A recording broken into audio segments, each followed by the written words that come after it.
भगवान शिव, ओगड़दानी, त्रिकालदर्शी, कैलाशी, अविनाशी। प्रहलाद बड़े हुए विद्या के लिए गए, पर जिसको गर्व का ज्ञान हो उसे दूसरे ज्ञान की जरूरत नहीं पड़ती। गर्व से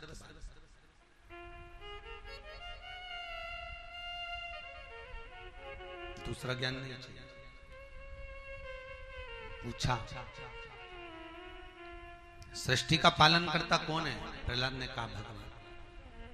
खोलते तेल में डाल दिया, पर्वत से नीचे फेंक दिया। भागवत जी में सुना है ना आपने, सब कुछ। अंत में प्रहलाद नहीं मरा, तब हिरण्यकशिपु ने अपनी बहन को बुलाया। क्या नाम था बहन का? कौन से महाराज ने बताया? ये मैं तो पूछ रहा हूं। और कौन सी पुराण में लिखा है कि उसकी बहन का नाम होलिका था? भागवत में कि विष्णु पुराण में कि नर्मदा पुराण में कि स्कंद पुराण में, कौन सी पुराण में लिखा है कि हिरण्यकशिपु की बहन का नाम होलिका था? जितनी भी पुराण उठाकर देखेंगे उसमें एक ही नाम मिलेगा, डूंडा। क्या नाम था? डूंडा। हिरण्यकशिपु की बहन का नाम था डूंडा। डूंडा को बुलाया, डूंडा इधर आ, बोल भैया तेरे पास ब्रह्मा जी की दी हुई एक चादर है, तो चारों तरफ से ओढ़ लेना और प्रहलाद को तेरी गोदी में बिठा लेना। तेरे को वर है, ये चादर जो ओढ़ेगा वो जलेगा नहीं। चारों तरफ से जब आग लगेगी तू बच जाएगी, प्रहलाद जल जाए। डूंडा ने कहा ठीक है भैया चल। डूंडा बैठी अपनी अग्नि में, बालक को अति प्रेम से अंक लिया बैठाए, और डूंडा बैठी अग्नि में आपा लिया मिटाए। शास्त्र कहता है जब डूंडा अग्नि में बैठी, चारों तरफ से जब आग लग गई, तो ये प्रहलाद की कौन थी? जम के बोलो जरा। बुआ। बुआ ऐसी होती है क्या जो अपने भतीजे में आग लगा दे? अगर उस दिन डूंडा अपने भतीजे को जला देती तो दुनिया में कोई अपनी बुआ को कभी नहीं पूछता। पूछता क्या? नहीं। तो दुनिया के लोग बुआ को क्यों पूछते हैं? वो कथा शिव महापुराण में लिखी। भले तुम्हें भागवत जी में पंडित जी ने ना बताई हो, पर शिव महापुराण में सुन लो कि बुआ को क्यों पूछते हैं। उसका कारण केवल इतना सा है, डूंडा ने देखा चारों तरफ से आग लग गई, मेरा भतीजा जल जाएगा। डूंडा ने अपनी चादर को उतार कर अपने भतीजे पे डाल दिया, खुद जल गई पर अपने भतीजे को नहीं जलने दिया। ऐसी थी बुआ जो देती है दुआ, बुआ कभी बद्दुआ नहीं देती। वो बुआ उसने मरते मरते अच्छा काम कर कर भगवान की होली इसलिए हमारे यहां मनाई होली। परवार विवेक ने, बिहार वालों तुमने तो उसकी बहन का नाम ही धर दिया।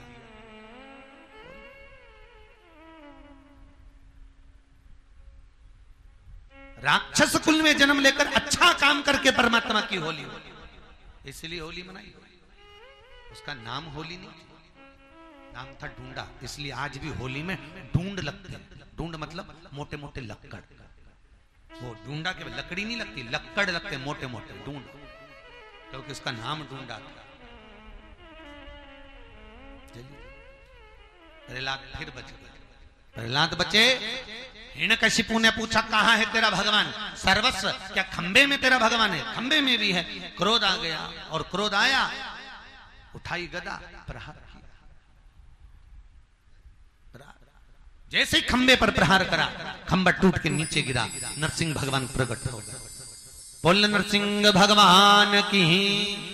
अब नरसिंह भगवान जब प्रकट हुए, प्रकट होकर हिरण्यकशिपु को पकड़कर जंघा पर सुलाकर, न नीचे मरे ना ऊपर, जंघा पर मारा, न अंदर न बाहर, दहली पर, न अस्त्र से न शस्त्र से, न दिन में न रात में, न नर से न पशु से, ना ही 12 महीने में, एक अधिक कर दिया, अधिक मास में मारा। कौन से महीने मारा? अधिक। हर 2-3 साल में, 3 वर्ष में अधिक मास आ जाता। आप लोग सुनते होंगे ना, कथा सत्संग चलता रहता। अधिक महाराज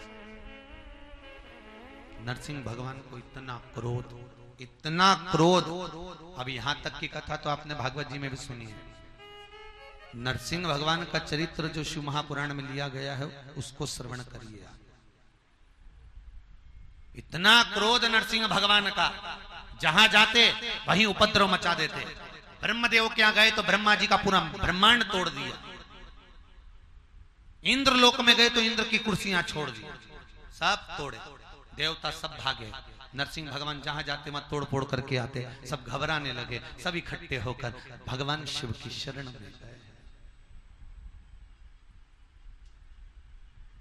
भगवान शिव और भगवान शंकर के चरणों में जाकर विनय निवेदन कर कर विनती करी है भोलेनाथ, हे शंकर कैलाश कृपा, हाथ जोड़कर निवेदन करो महाराज।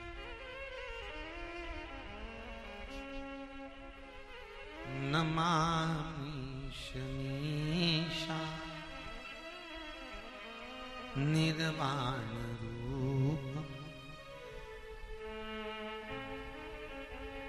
विभुं व्यापकं ब्रह्म वेद स्वरूपम नमामि शमीशा निर्वाण रूपम विभुं व्यापकं ब्रह्म वेद स्वरूपम। दोनों हाथों से ताली से बजते हुए भाव से आनंद से भक्ति का निजम निर्गुणम निर्विकल्प निरीहम् चिदाकाशमाकाश वासं भजेऽहम् मामे समीसा निर्वाणरूपम् विभुं व्यापकं ब्रह्म वेद। बड़ा क्रोध आ रहा है, आप कृपा करिए। शंकर भगवान ने कहा नरसिंह भगवान के क्रोध को शांत करना है तो उनके घर भेज दीजिए। घर भेजो। अब तो घर कहां कौन देख छोड़ कर आए उनको, जहां जाते उपद्रव मचाते। लक्ष्मी तो खुद भाग रही है। पति को गुस्सा आए तो पत्नी कभी उसके सामने ना जाए, शिव कथा कह रही है। नहीं तो जूता पड़ा हो तो जूता और बेल्ट पड़ा हो तो बेल्ट, सीताराम हो जाएगा।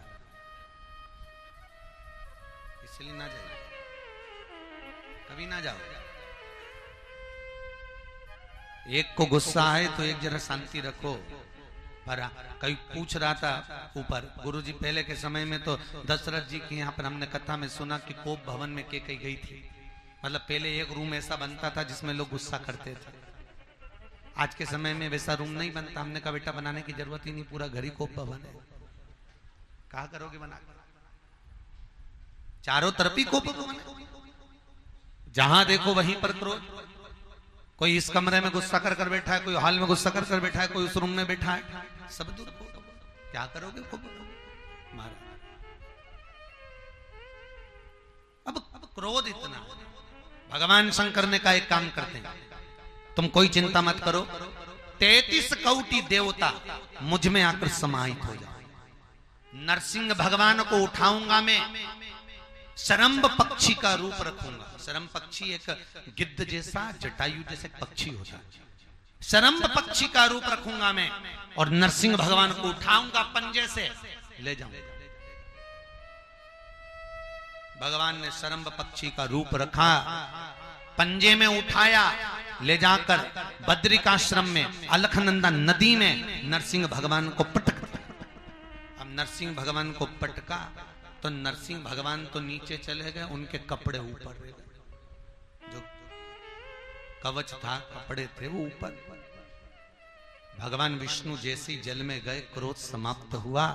नारायण ने शिव जी से कहा, भोलेनाथ आपने मेरे क्रोध को समाप्त करा है। मेरी ये नरसिंह के वस्त्र, ये सारे वस्त्र आप रख लीजिए, आपको ये वस्त्र में समर्पित करता हूं। मेरी निष्ठा करें दर्शन शंकर भगवान के। शंकर भगवान जो नीचे मृगशाला पहनते हैं, जो सिंह के वस्त्र पहनते हैं, सिंह का मुंह उनके आसन पर जो दिखाई देता है, वो नरसिंह भगवान का ही वस्त्र है। क्रोध डालते ही क्रोध समाप्त हो गया। अलखनंदा में गए, क्रोध समाप्त हुआ। लक्ष्मी जी ने भगवान शिव से पूछा मेरे पति कैसे मिलेंगे? क्या अलखनंदा में? अलखनंदा पे लक्ष्मी अपने पति को लेने के लिए गई। सारे संतों ने रोक लिया, नरसिंह भगवान आप यहाँ रुको।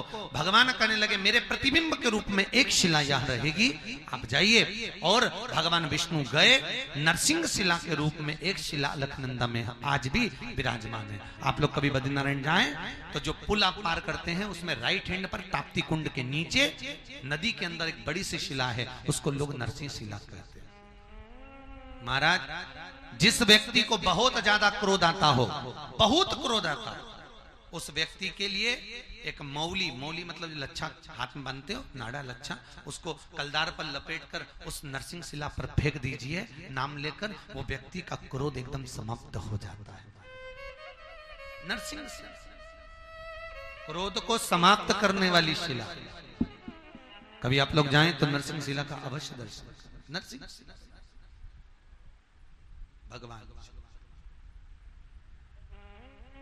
त्रिकालदर्शी, कैलाशी, अविनाशी आनंद में विराजमान थे। समय बीता, भगवान नरसिंह का क्रोध समाप्त हुआ।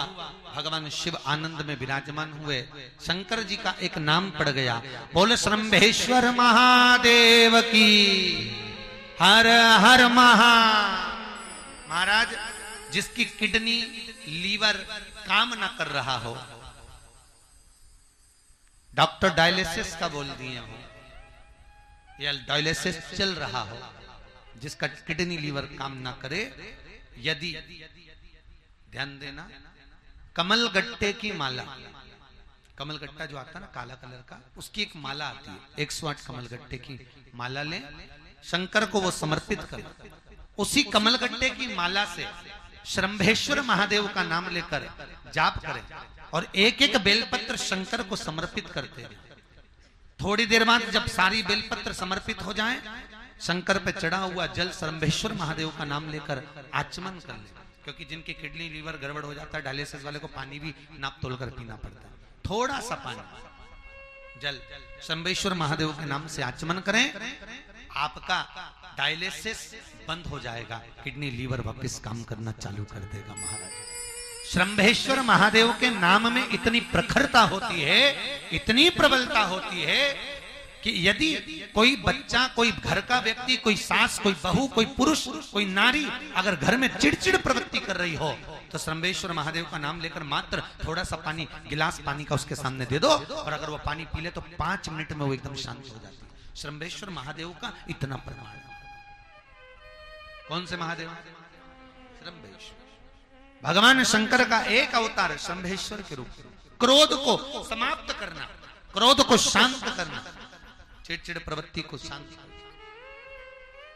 श्रंभेश्वर महादेव, अगर कोई लड़का, कोई लड़की अन्य जगह पर मित्रों के साथ में गलत जगह पर लगे हुए हैं और उनकी संगत नहीं छूट रही है, 5 लौंग 5 काली मिर्ची। आपको मालूम है आपका पुत्र, आपकी पुत्री कोई गलत संगत में है, कोई व्यसन में डूबे हुए हैं, कोई मदिरापान में, मांसाहार में डूबे हुए, दोस्तों की संगत गलत है, 5 लौंग 5 काली मिर्ची श्रंभेश्वर महादेव के नाम से हनुमान जी के मंदिर में लाल कपड़े में बांध कर रख दीजिए। उसको वापस उठा लाइए, 250 ग्राम पानी में उसको उकाल लीजिए और श्रंभेश्वर महादेव का नाम लेकर जब पानी ठंडा हो जाए, उस पानी को धीरे धीरे सब्जी में मिलाकर खिला दीजिए। उसकी गलत संगत छूट जाएगी, पीने वाले व्यक्ति का पीना छूट जाएगा। कोई गलत व्यसन में डूबा है, उसका व्यसन छूट जाता है। श्रंभेश्वर महादेव का इतना प्रमाण है।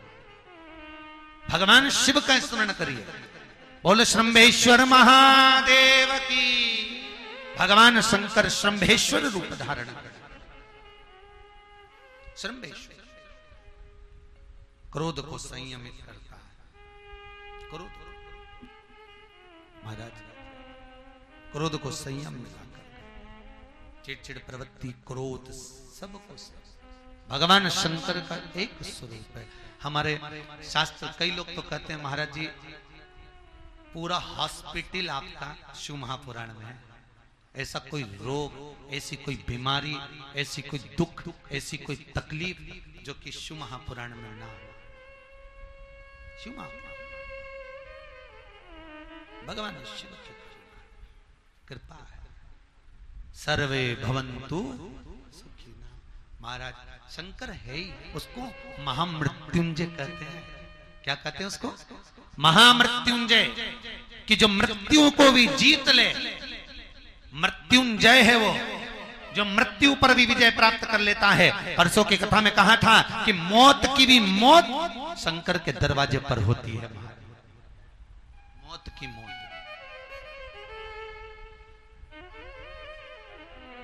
शिव कथा बस एक बात जरूर कहती है, प्रसन्न रहो, आनंद में रहो, अपनी मस्ती में रहो और चित्त वृत्ति में शिव का स्मरण चलता रहे।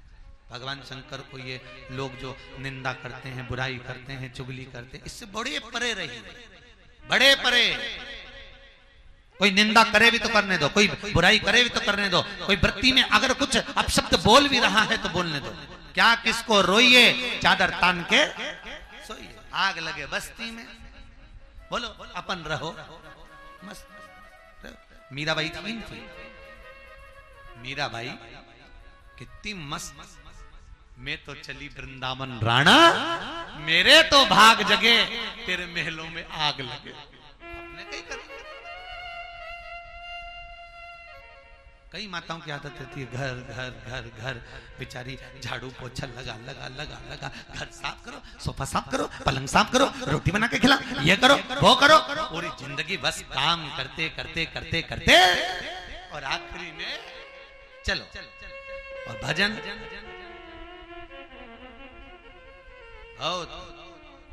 कई कई बच्चे कह देते हैं अपनी माँ से, मम्मी कहाँ गई थी कथा में? कथा में जाने की क्या जरूरत है? घर में बहू अकेली रहती है, बच्चे अकेले रहते हैं, तुम्हें घर में रहना चाहिए। कथा ही कथा चाहती रहती हो। राम मंदिर में तो हर दिन कथा होती रहती है, कब तक जाओगी? चलो घर में रहा करो। तो बच्चों से कह देना, घर में रहकर क्या करूं तू बता। तो बच्चों को संभालो, बहू अकेली पड़ जाती है तो कह देना हमने भी तो तुझे संभाला था, कौन सी आई थी करने के लिए? अब बहू के बच्चे बहू संभाले। ज्यादा राधे, समझ गए? समझ गए? रहो जल जग में रहूं तो ऐसे रहूं जो जल में रहो। परिवार में बहुत मस्त रहो, बहुओं को भी ऐसा रखो बिल्कुल खुश। बेटा कोई बात नहीं, बहू की मम्मी मैं पार्लर जा रही, तो सास भी कह दे मुझे भी ले चल, मैं भी चल। तो बहू पूछ मम्मी तुम जाके क्या करोगे? कहीं नहीं, पार्लर राम मंदिर के पास में, तू पार्लर में ये पार्लर, तू बाहर का श्रृंगार में अंदर का श्रृंगार, बाकी के कोई दिक्कत नहीं। सुख किसी और बुढ़ापा आए ना जीजियों, मेरा निवेदन है मौन रहना सीख लो। बुढ़ापे में तुम बहू को कहोगी बेटा ऐसा कर ले, नहीं करेगी तो दिल किसका दुखेगा? अरे बोलो जम के तुम्हारा। तो क्या किसको रोइए, फिर बोलो ही मत ही ना अपन तो। तुम्हें बस सास और बहू का झगड़ा जो होता है एक बात पे होता है, सास जोड़ जोड़ के मर गई और आजकल की बहुएं मिलती हैं तो छोड़ती जाती हैं। रोटी ज्यादा बन गई, काय को फेंक दी, सब्जी ज्यादा बन गई, ये फेंक दिया, तो सास को बड़ा दिल दुखता है। बताओ इतना इतना फेंक रही है, अपने बाप के घर से लाई क्या, इतना इतना फेंक रही है, बस लड़ाई किस बात से चालू दे। तो एक काम करो, अगर बहू ज्यादा फेंक रही है तो 4 रोटी तुम भी उठाकर गाय को डाल दो। अब जैसे तुम छोड़ोगी ना तो बहू को लगेगा डोकरी मेरे पति का सारा माल लुटाई जा रही, तो बहू जोड़ना सीखेगी। जब तक तुम जोड़ोगी वो छोड़ेगी, जिस दिन तुमने छोड़ा उसने छोड़ा। बस तुम छोड़ना चाहो, तुम कब तक जोड़ोगे? अच्छा ईमानदारी से बोलो तो लीला बाई, कब तक जोड़ोगे? ईमानदारी से बोलो, कभी तो छोड़ोगी ना। कि जाती जाती ऊपर भी कहोगे कि फ्रिज मेरी छाती पे दर्द है, कब तक? सब दर्द, सब रखा। तो उसका भाव, शिव कथा कर रही है, शंकर की कथा कर रही है, छोड़ छोड़ छोड़। भगवान नरसिंह की कथा वृत्ति में और शिव जिस दिन आपकी वृत्ति में आ गया फिर कोई दुख साधी नहीं, कोई दुख नहीं साधी।